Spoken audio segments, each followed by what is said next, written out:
Alright, in this video I was going to talk about the gear that I used to bicycle from Santiago, Chile down to the bottom of South America, then back up to Buenos Aires, Argentina. If you don't know about me, my name is Billy. I just spent 77 days bicycling. It's about 4,100 miles that I bicycled. One of my goals is to kind of bicycle all the way around South America. So in this trip, I kind of started where this red X is, that is Aconcagua. But on another previous trip, you can watch a video about it, I bicycled from Santiago, Chile to Quito, Ecuador. So on this trip, I bicycled from Santiago, Chile, all the way down to Punta Arenas, and then took a ferry over to Ushuaia, and then from Ushuaia, I followed up the coast and then came up to Buenos Aires. So I just finished last week. I got the bicycle back, and I thought I would talk a little bit about the gear that I used to help you out. I'll make another video kind of more about the trip, because it's one of those trips that people often worry about, and I've been waiting a couple years hoping that the road would be paved, and it wasn't paved, but I'll tell you the gear that I used and how I was successful to do it. So I guess most importantly, before I get started, some people may be confused about some of the things I say. So just to give you some of the background, if you look on the map behind me, and I kind of showed you in the front, but I don't know if this is a good way to do it. But basically, I've walked the red lines. I've walked the U.S. twice, bicycled across Canada, bicycled across the U.S., bicycled all the way from California down to now the bottom of South America and then back up. I bicycled across Europe. I've climbed Aconcagua, bicycled across Australia, and walked the North and South Island of New Zealand. Those are some of the larger things I've done. So that kind of gets you where I'm started at as far as my gear. The bicycle behind me is the bike I've used to do all the world that I've done so far. It's a all carbon bicycle from the year 2003. So it's an old carbon bike. On this trip, I ran on 25 millimeter tires. I used to run on 23. The bike barely holds this 25, and I really have to, you can't even see it now, but this tire's got over 4,100 miles.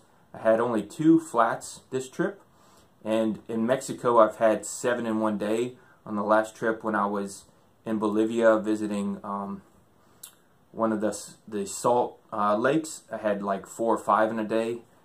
So this is quite amazing, but I used a marathon Schwalbe tire for this trip, and I used to use gator skin armadillos. I used to swear by those, even though I'd get a lot of flats or some flats. But this time I tried the Schwalbe. I also used a tire liner as well. And out of the 2 flats, I never saw anything that actually punctured it. So usually it's truck tire wire that punctures my tires, but the tubes did get a small hole in them, only twice though, which is, to me, is absolutely shocking over 4,000 miles of riding.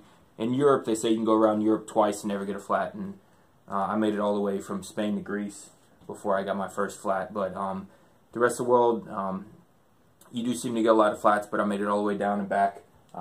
So I got to give props up to the bicycle. I'm not sure how many miles it has on it, but it's a Trek 5200 from the year 2003. It's a road bicycle. So I did carry an extra tire, never changed it out, just a foldable. So would I carry it again on the next one? I probably would. Tires in a lot of the world are really hard to find, the tire that you want. So I would carry it again. So I'll try to give you some of the things I would improve on if I were to take this trip again. I guess since you can already see it, so what's in the bag here? This time I carried 4 tubes. That's really the most I'll carry. I really only like to carry 2, but I carried 4. Again, only got 2 flats. I carry 2 tire levers. You can't carry them on the plane, and I was going to talk about it later. I'll go ahead and grab them now. But CO2 cartridges, I carry 2 of those. That's in case the pump ever goes out in a worst case scenario, or I'm in a bad area and I need to, for some reason, inflate the tire quickly. So I carry 2 CO2s. I carry about 10 patches, and I usually carry 2 glues, because once you open up one, Sometimes it cracks and dries out, and I don't want to be stuck without any glue. And then I carry a small just toolkit. And also carry a small bottle of lubricant for the chain. So I lube up the bike after it rains for a couple days in a row. Other than that, I take the bicycle about every 2,000 miles. I try to find a bicycle shop and I get them to look it over, clean the bike, that kind of thing, make sure I'm good to go. This trip, unfortunately, I didn't really have that chance to do it. I really didn't take care of the bike, and we did make it. I do have to say, I don't have everything in the right position. 6 miles outside of Buenos Aires, we snapped off from the bottom bracket. So never had this happen before. This is a Shimano 105 that's gone across Canada. I think this one maybe has gone across Europe, and then I know it's done some of something. So it's got a lot of miles on it, but I've never had that happen to me. But I was fortunate that was only 6 miles. I knew something was up before it snapped. I was just trying to get as close to Buenos Aires before I could. Alright, so I'll go through the gear real quick. That's the bicycle. That's the tire and the wheel. As far as rain gear on this trip, I carried 3 raincoats. They're all from Compass 360. They have 3 different versions. I carry a lightweight, a heavier weight, and then a medium weight. So that worked great for me whole time. The lightweight one is great next to skin. This is the one I use the most. It folds up into its own pocket. And then there's an outer shell one that I use that I don't have with me. As far as pants, I only carried 1 pair of pants for this trip. Again, it's from Compass 360. They make great rain gear that I carry on all the trips. So 1 pair of pants, and then 3 rain jackets. Something that I started carrying in after I went across Europe in the winter are handlebar mitts. So I love these things. If you don't know, I won't carry anything extra, so if I'm willing to carry this, it is important to me. So I use handlebar mitts. I use those quite often on this trip. It rains a lot, there's lots of wind. Also, same thing, I use shoe covers. Also, in Europe, I was in the Alps in Italy and it was raining on me and my feet were absolutely freezing. So even though those items are heavy, I'll take them. Even on my last trip, I don't think I used them, but I'll still carry them. For this trip, they're definitely worth bar mitts, shoe covers. And I also carry a set of gloves. Gloves are a little harder to find because you want to be able to shift. So, but try to find a good pair of gloves. But if I had to choose, I would always go handlebar mitts over gloves. I think they keep you warmer and they're more useful. You'll find more uses out of it. I have a beanie hat to keep warm, and then also have a neck gaiter. Again, this isn't anything that I want to carry, but I found myself when I crossed the U.S. in the winter, I used it. And on this trip, I had a couple of days where I had to ride in it. It's very unusual that I'll ever ride in this. It has to be miserably cold, but I definitely recommend a neck gaiter, and it also kind of turns into a balaclava to keep your face, some of that wind off your face. So that's it as far as outer gear. I'll talk about some of the other gear later on. So just an inflatable sleeping mattress. This one gets a little complicated for people because people are like, you're not carrying anything. A lot of other cyclists and people who see me, and I'm like, I'm carrying 3 sleeping bags.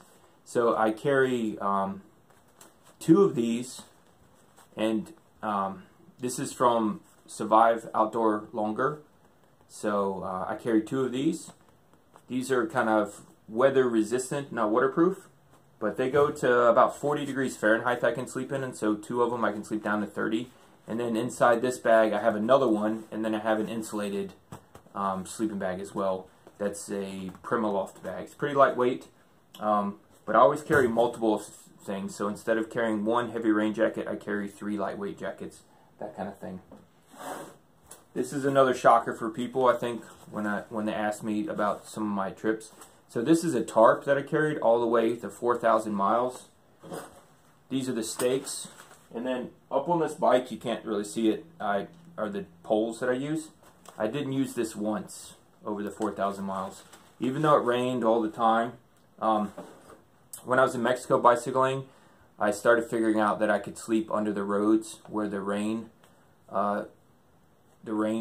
drain tunnels are. You have to be careful about that. But that's usually where I sleep when I'm bicycling.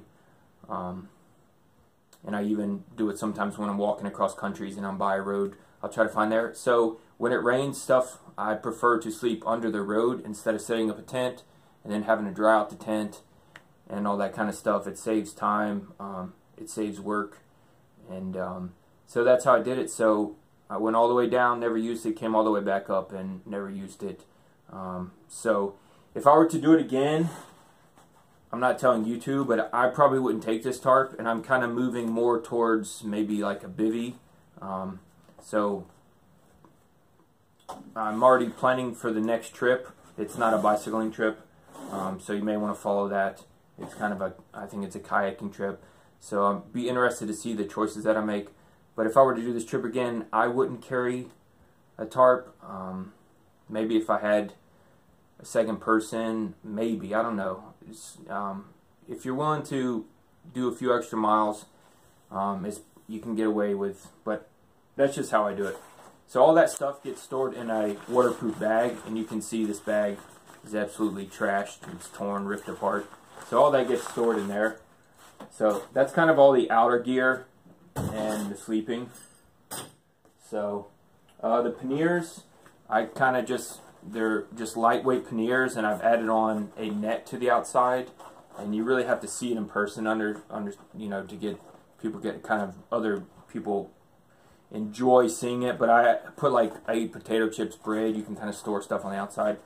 I've wanted to improve these over the years, but I always wait till last minute before I go to a trip and just keep reusing it. But I would like to add a couple more ways to store things on it, but I haven't yet.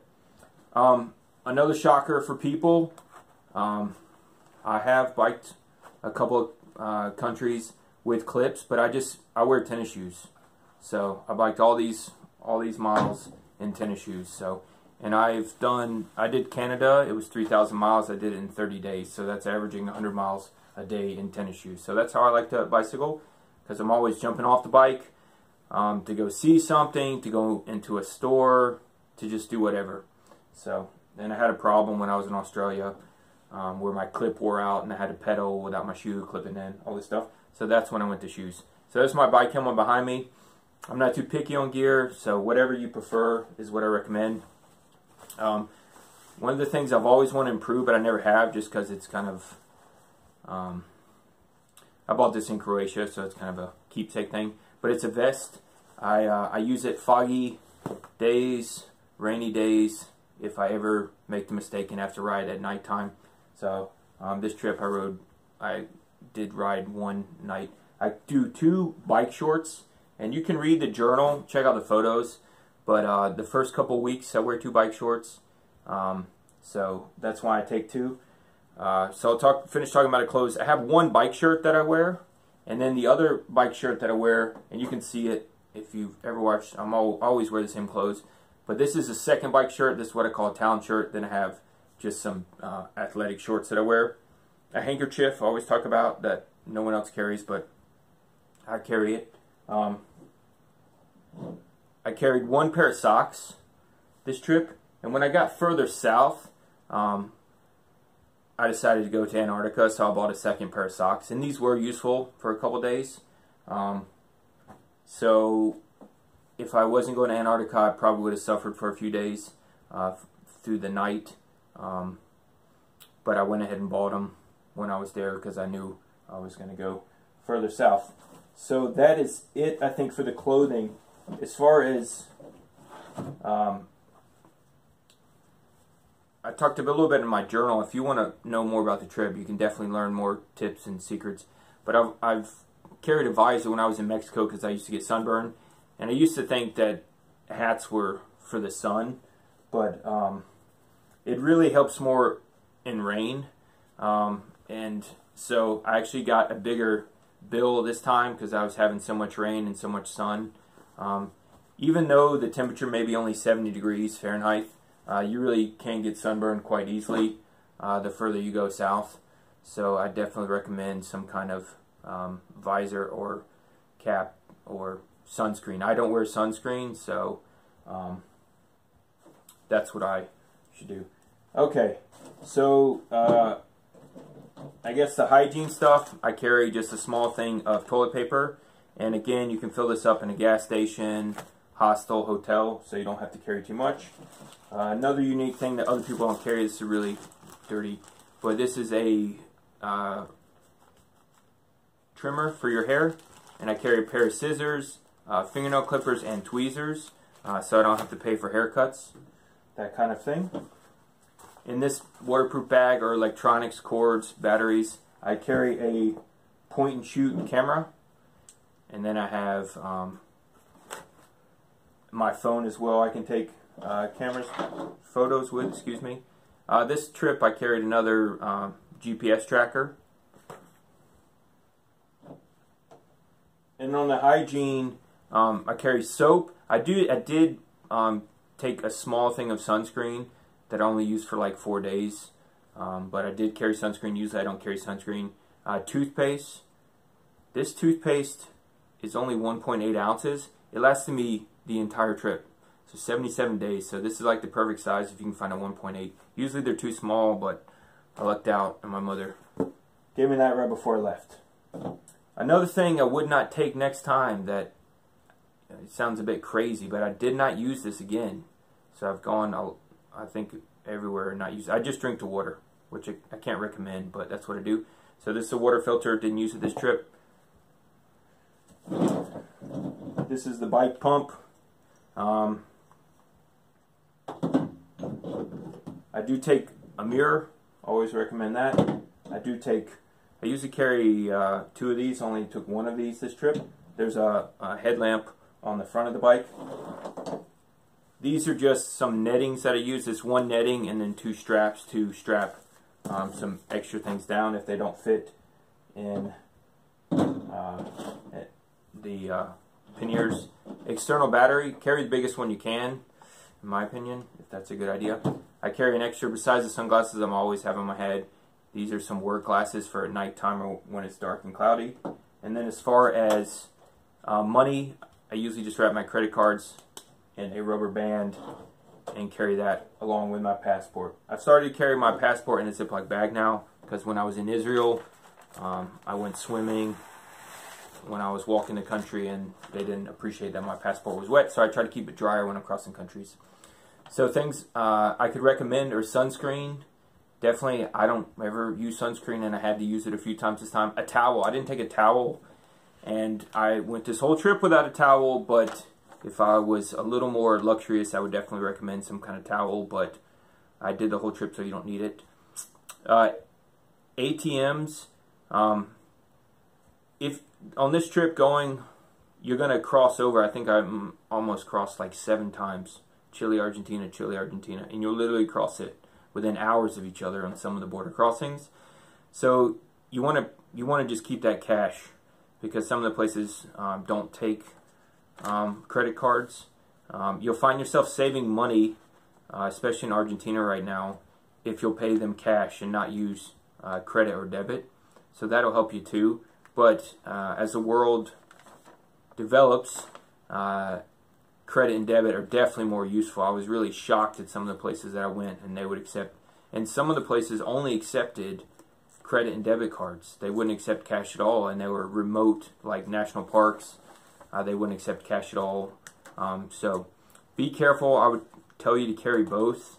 You don't have to carry a lot, but you will cross back and forth, and you may find yourself in a place that only takes one or the other.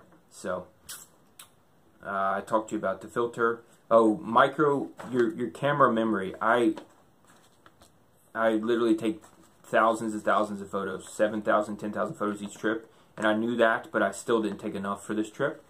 And I never found anything like over 16 gigs. 8 gigs, you know, in the major cities, yeah, you can find 32, but it's not like here in the U.S. where you can find 64s, 128 gigs. So definitely take more memory, you know, and I just didn't take it because of, you know, a weight losing thing, but it wasn't the right thing to do. I should have taken more. My lips got total sunburn this time, and that happened when I climbed Aconcagua as well. So be careful with your lips.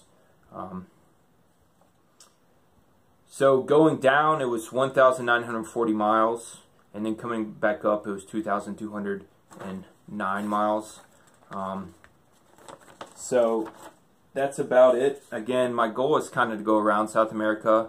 I'm going to do some other trips before I probably head back and do Brazil, and then try to head up back to where I started in South America in Cartagena.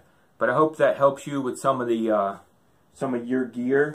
Not only if you want to do South America, but if you're going on a touring or overnight trip, you can see some of the things that I've done, what I've accomplished, and hopefully that'll help you pick the gear that's best for you. And I've told you in other videos before, it doesn't really matter what you take, it just matters that you're happy with your gear.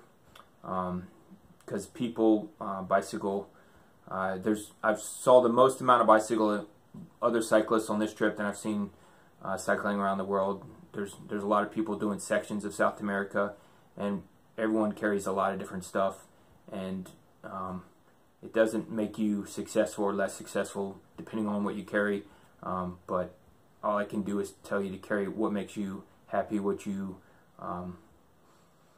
it's a gear that I believe in that'll make me successful. And a lot of people find it strange, the gear I use, but hopefully it'll help inspire you to achieve your adventures. Alright, thanks a lot. Comment, let me know if I can do anything else to help you, and don't forget, if you want to read the journal, you can follow me on Instagram, Facebook, and again, I'm in a little bit I'll probably do some more kayaking, and then next major trip after that is probably to bicycle across Asia and try to meet where I finished off in Europe. Alright, thanks guys.